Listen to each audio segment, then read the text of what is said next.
Достар, сәлем. Бүгін сіздерге өте оңай және тез дайындалатын көкнар, яғни мақ қосылған пирог рецептін ұсынамын. Видеоны соңына дейін қарап, менімен бірге дайындаңыздар. Ең алдымен ыдысқа бөлме температурасындағы 2 жұмыртқаны жарамыз.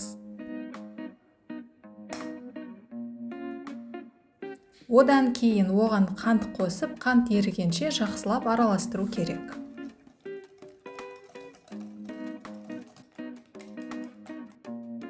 Енді осыған бөлме температурасындағы сүт, сұйық май және кішігірім лимонның жартысының шырынын қосып араластыруды жалғастыра береміз.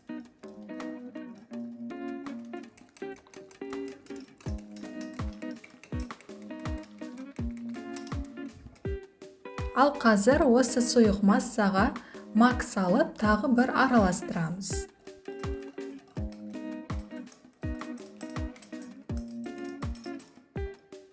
Соңында алдын ала еленген ұнға қопсытқыш салып, екеуін араластырып алғаннан кейін сұйық массаға салып, бір келкі қамыр болғанша араластыру керек.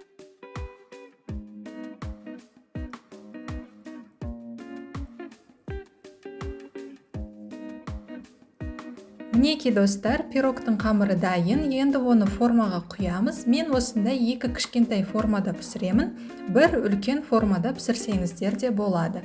Пирогты алдын ала 160 градус қызып тұрған пеште 40-45 минут пісіреміз. Мінекей достар, пирог дайын. Шайға тез-тез дайындалатын тәтті керек болса, осы пирогты пісіріп көріңіздер. Сіздерге ұнарына сенімдімін. Рецепт ұнаған болса, лайк басып, комментарий қалдыра кетуді ұмытпаңыздар. Видеоны қарағандарыңыз үшін үлкен рахмет. Келесі кездескенше аман сау болайық.